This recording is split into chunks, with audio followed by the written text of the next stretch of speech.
بولنے والوں ہے یہ کھڑی شورش کی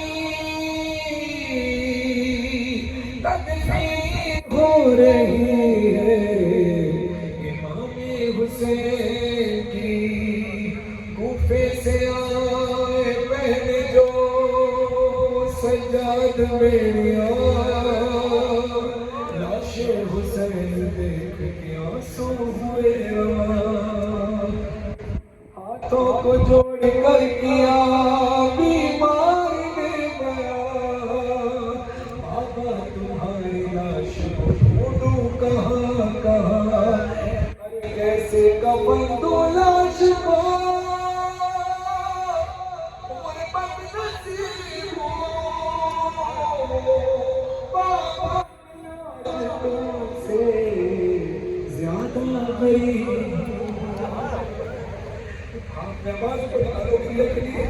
رو کر بنی حسن کے قبیلے کو دی صدا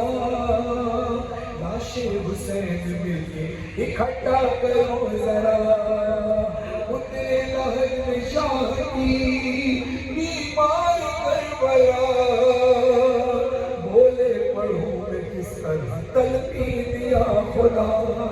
ارے رخ کیسے سوئے کعبہ ہو زہرا کے چین کا ارے سر ہی نہیں یہاں میرے بابا حسین کا سر ہی نہیں یہاں میرے بابا حسین کا ہوتی ہے سلاش غریب تیار کی گھوڑوں سے پہلے لاش کی پامال کی گئی پھر کرتار امامہ ابا لے گیا کوئی یہی نہیں کہ صرف انگوٹھی نہیں ملی ارے بے احترامی کی ہے یوں زہرا کے چین کی انگلی لئی کاٹی ہے بابا حسین انگلی لئی نے کاٹی ہے بابا حسین کی فطرت کا تقاضا